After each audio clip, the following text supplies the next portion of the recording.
वाल्मिक कराडसह इतर आरोपी आलिशान गाड्यांमधून पुण्याला गेले होते असा दावा सामाजिक कार्यकर्ते अंजली दमानिया यांचा आहे।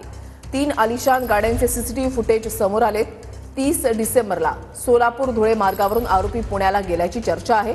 कराड सीआयडी समोर याच ताफ्यातील गाडीमधून शरण आला होता असा दावा दमानियांचा आहे। दरम्यान कराडच्या ताफ्यामध्ये असलेली गाडी शिवलिंग मोराळेच्या गाडीसारखी आहे। ही 3 दृश्य आपण पाहताय। शिवलिंग मोराळेच्या गाडीतून कराड हा सीआयडीला शरण आलेला होता आणि कराडच्या ताफ्यामध्ये मोराळेच्या गाडीसारखीच गाडी होती। 30 डिसेंबरची ही दृश्य आपण पाहताय। 31 डिसेंबरला आणि मोराळेच्या गाडीतूनच कराड सीआयडीला शरण आला। तर 4 जानेवारीला गाडीचा मालक शिवलिंग मोराळेची प्रतिक्रिया टीव्ही 9 मराठीला मिळालेली होती की आपला आणि कराडचा काही एक संबंध नाही। मी त्यावेळेस मला माध्यमातून कळालं की अण्णा सरेंडर होणार आहे। टीव्ही तुमच्याच माध्यमातून मला कळालं। मी एका चौकामध्ये थांबलो होतो, सीआयडी ऑफिसच्या जवळच जाऊन थांबलेलो होतो। तिथं मला अचानक दिसल्याच्या नंतर मग मी गाडी उभी केली। गाडी उभी केल्याच्या नंतर त्यांनी मला सांगितलं मला ह्या ऑफिसला नेऊन सोडावं लागते। तर मला काय अडचण नाही। ती ज्या गाडीतून आली होती ती गाडी सोडून गेली।